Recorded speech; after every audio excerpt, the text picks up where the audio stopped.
আমি forum for Bangladesh স্টাডিজকে ধন্যবাদ। অনুষ্ঠান যারা আয়োজন করেছেন, সভাপতি নির্দিষ্ট নেই, সঞ্চালক এবং উপস্থিত জাতীয় নেতৃবৃন্দ, বিশিষ্ট ব্যক্তিবর্গ যারা উপস্থিত আছেন, আপনাদের সবাইকে সালাম এবং শুভেচ্ছা জানাচ্ছি। আসসালামু আলাইকুম। আমার মনে হয় যে নিজেই ধরে নিচ্ছি যে অত্যন্ত সংক্ষেপে জুমার নামাজের আগেই শেষ হবে। আমি নিজেও শুরুতেই বলছি, আমাকে একটি ঢাকার বাইরে একটি অনুষ্ঠানে যোগ দেওয়ার অনেক আগে থেকে নির্দিষ্ট, সেটা আমি চলেও যেতে। আচ্ছা, আমি সবার আগেই গত এই ফ্যাসিবাদ বিরোধী লড়াইয়ে যারা শাহাদাত বরণ করেছেন তাদের প্রতি গভীর শ্রদ্ধা জানাই। যারা চোখ হারিয়েছেন, অঙ্গ হারিয়েছেন, আহত হয়েছেন, এখনো লড়াই করছেন, তাদের সবার প্রতি আমাদের সহমর্মিতা, শ্রদ্ধা, ভালোবাসা। এবং 15 বছরে গুম, খুন, রাজনৈতিক হয়রানি যে যারা শিকার হয়েছেন তাদের সকলের প্রতি শ্রদ্ধা, সহমর্মিতা প্রকাশ করে অত্যন্ত সংক্ষেপে আমার কথা আপনাদের সামনে বলছি। বাংলাদেশে যে বন্দোবস্তটা কায়েম করা হয়েছিল রাজনৈতিকভাবে, অন্তত পক্ষে এই কথাটি আমরা গত 5 বছরে 1918 সালের পরে বেশ খোলাখুলিভাবেই রাজনীতির ময়দানে এসেছিল যে এটা একটা ফ্যাসিস্ট বন্দোবস্তে পরিণত হয়েছে। সেটারও একটা ইতিহাস আছে। 72 সালে যেমন তার পতন, গণতন্ত্রের আকাঙ্ক্ষা নিয়ে কাঠামোগতভাবে একটা স্বৈরাচারী, এমনকি ফ্যাসিবাদী ব্যবস্থা কায়েম করার সমস্ত সাংবিধানিক আয়োজন 72 সালের সংবিধান ছিল। ওই গোড়ার সংকটটাকে আমাদের রাজনীতির মূলধারা কখনোই স্বীকার করেননি। অন্ততপক্ষে 90-এর বড় গণ আন্দোলনের স্বীকৃতি হয়নি। এমনকি 2018 সালের নির্বাচন পর্যন্ত এই স্বীকৃতি আসেনি। এই স্বীকৃতি জাতীয়ভাবে আজকে যারা এখানে বসে আছেন, বিশেষ করে রাজনৈতিক দিক থেকে বলবো, এসছে 18 সালের নির্বাচনের পরে। যখন বাংলাদেশে 14 এবং 18 সালের নির্বাচন করা যায়, 11 সালে পঞ্চদশ সংশোধনীর মধ্য দিয়ে সংবিধান যেটা জনগণের অভিপ্রায়, সেই অভিপ্রায় বদলে ফেলা যায়। অর্থাৎ জনগণের অভিপ্রায়ের ঊর্ধ্বে সংবিধানের একটা অংশ, কতিপয় মানুষ তাদের যে স্বার্থ অথবা আকাঙ্ক্ষা সেটাকে স্থাপন করা হয়। সেটারও উপলব্ধি 11 সালেও ঘটেনি, কিন্তু 11 সাল, 14 সালে, 18 সালে পরিণত যখন হয়েছে, তখন সেই জায়গাটা রাজনৈতিক দিক থেকে এসেছিল যে বাংলাদেশে একটা ফ্যাসিস্ট বন্দোবস্ত কায়েম হয়েছে। কাজে আমাদের একটা নতুন জায়গায় যেতে হবে। বন্দোবস্ত শব্দ ব্যবহার করা হোক বা না হোক, একটা গণতান্ত্রিক রাজনৈতিক ব্যবস্থা যে এই দেশে প্রতিষ্ঠা করা ছাড়া আর একটি নির্বাচন সম্ভব না, বাংলাদেশ কোনোভাবেই আর এগোতে পারবে না, সেটা মোটামুটিভাবে রাজনৈতিক অঙ্গনে, বিশেষত বিরোধী রাজনৈতিক অঙ্গনে প্রতিষ্ঠিত হয়েছিল। যে কারণে রাষ্ট্র ব্যবস্থার গণতান্ত্রিক রূপান্তর কিংবা সংস্কার কিংবা মেরামত, বিভিন্ন ভাষায় রাজনৈতিক দলগুলো এই জায়গায় এসেছিল যে বাংলাদেশটাকে রাষ্ট্র ব্যবস্থাগতভাবে বদলাতে হবে।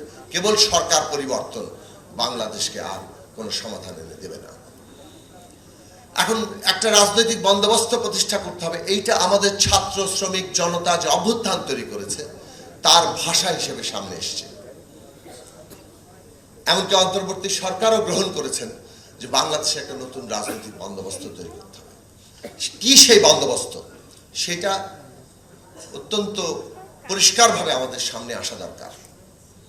আমরা জাতীয়ভাবে এবং নিশ্চয়ই আন্তর্জাতিক পরিপ্রেক্ষিতে একটা সন্ধিক্ষণে দাঁড়িয়ে আছে।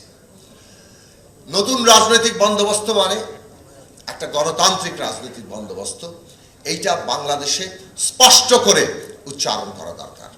আমাদের হাজারো শহীদ, আমাদের হাজারো আহত, তাদের সমস্ত সংগ্রামের ভাষা দিয়ে এসছে বাংলাদেশ গণতন্ত্রের পথে হাঁটবে। আর কোন রকম কোন মতাদর্শ দিয়ে একটা স্বৈরতান্ত্রিক কিংবা ফ্যাসিবাদী ব্যবস্থায় বাংলাদেশ আর যাবে না।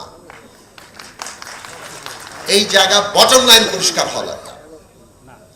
দ্বিতীয় বিষয় হচ্ছে, আমরা যখনই একটা বন্দোবস্তের কথা বলছি, আসলে মূলত হচ্ছে ক্ষমতাটা কিভাবে চলবে, ক্ষমতার বন্দোবস্ত কি, এইটাই বাংলাদেশের প্রধান রাজনৈতিক বিষয়। বাংলাদেশে কত বড় জায়গায় যেতে পারে সেই কথা আমাদের দেশে এমনকি ফ্যাসিস্টরাও বলেছে।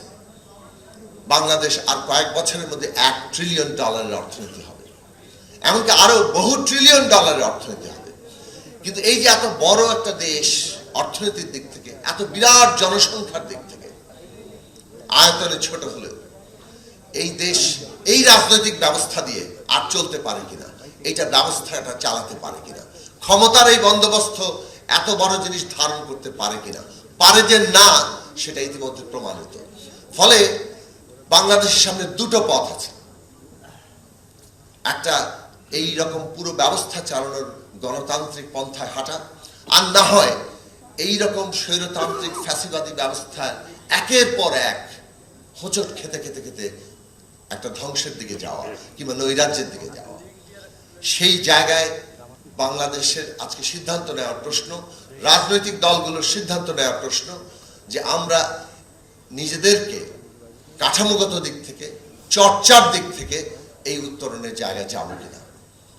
বাংলাদেশের সামনে সত্যিকার অর্থেই বড় সুযোগের জায়গা এসছে যে এই রকম ভাবে একটা দেশকে যখন প্রায় সেটা নিজের ভেতরে অন্তর্ঘাতে ধ্বংসের মুখোমুখি, সেইখানে আমাদের ছাত্র তরুণরা নিজেদের রক্ত দিয়ে আবারও মনে হচ্ছে মাটি ফুঁড়ে পুরো দেশকে নতুন করে সাজানোর সুযোগ করে দিয়েছেন।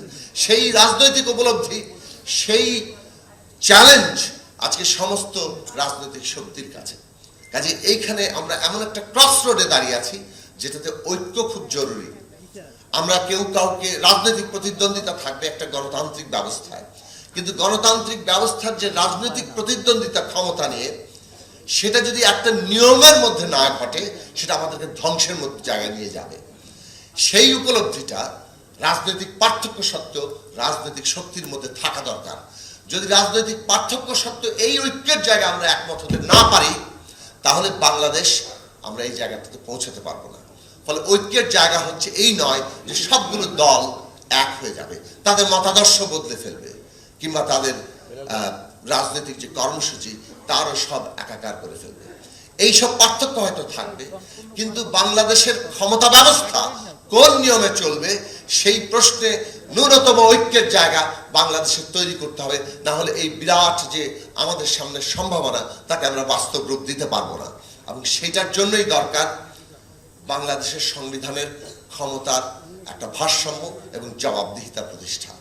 এই ভারসাম্য এবং জবাবদিহিতা প্রতিষ্ঠা করার জন্য যা যা করা দরকার, সত্যিকার ভারসাম্য এবং জবাবদিহিতা কাকে বলে, এই 5টি পয়েন্ট অত্যন্ত জরুরি।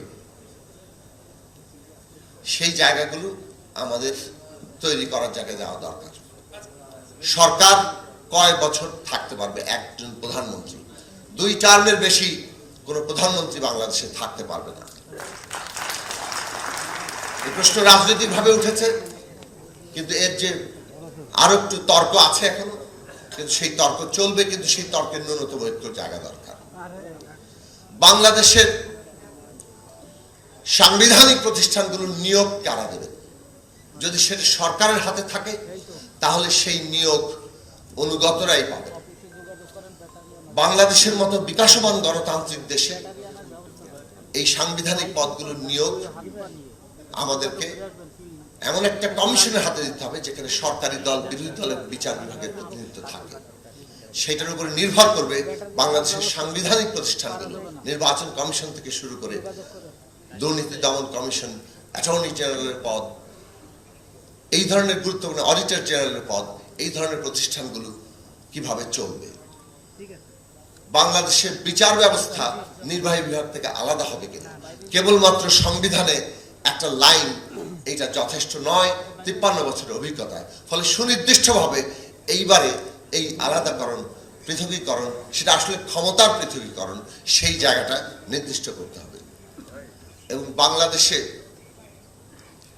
আমরা যেটা ক্ষমতার ভারসাম্যের ক্ষেত্রে দুই কক্ষবিষ্ট সংসদের ক্ষেত্রে যতটা ঐক্য এসছে, কিন্তু এখনো পর্যন্ত সেই ঐক্য আসেনি দুই কক্ষের ক্ষমতার ভারসাম্য কি উচ্চ কক্ষে কিভাবে নির্বাচনের জায়গা হবে। এই প্রশ্ন নির্দিষ্ট করা এবং সত্যিকার অর্থে সেপারেশনটা ঘটানো, সেইটা হচ্ছে আমাদের চতুর্থ গুরুত্বপূর্ণ কাজ।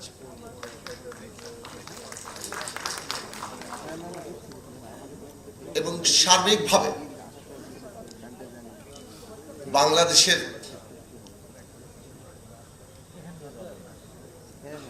সংসদের সদস্যরা তারা জনগণের প্রতিনিধি হিসাবে সংসদে তাদের ক্ষমতা প্রয়োগ করবেন, নাকি দলের সদস্য হিসেবেই দলীয় প্রধানের অনুগত থাকবেন। এই প্রশ্নের একটি ভারসাম্যমূলক মীমাংসার প্রস্তাব, সেটাও রাজনৈতিক দলগুলো থেকে অনেকটা ঐক্যমত তৈরি হয়েছে, যেটা আর্টিকেল 70 এই বিদ্যমান সংবিধানে অধিকারগুলোকে ক্ষুণ্ণ করে রেখেছে। সেই প্রশ্নেও আমাদের যেতে হবে শেষ পর্যন্ত, যদি আমরা জনগণকে ক্ষমতার কেন্দ্র হিসেবে দেখতে চাই। ক্ষমতার এই ভারসাম্যের প্রশ্নটি 72 সালের সংবিধানে ছিল না। ক্ষমতা কিভাবে চলবে তার ডেফিনিশন ছিল না বলেই 72 সালের সংবিধানের ধারাবাহিকতাতেই 75-এর একদলীয় শাসন এসেছে। এই জায়গাটি আমাদের উপলব্ধি, এবং 72 সাল, 75 সাল, 2011 এবং 2024 এসে আমরা সেই উপলব্ধি প্রবলভাবেই করি। কাজেই বাংলাদেশের ক্ষমতার যে বিন্যাস, সেটা যাতে আর কোনোভাবেই 75-এ কিংবা 72-এ ফিরতে না পারে, সেটাই বাংলাদেশের সামনে এখন সবচেয়ে বড় চ্যালেঞ্জ। সেই চ্যালেঞ্জের জায়গা আমরা রাজনৈতিক দলগুলো করব, সেই আশা রেখে আপনাদের সবাইকে আবারও ধন্যবাদ এবং সালাম জানিয়ে আমি আমার বক্তব্য শেষ করছি।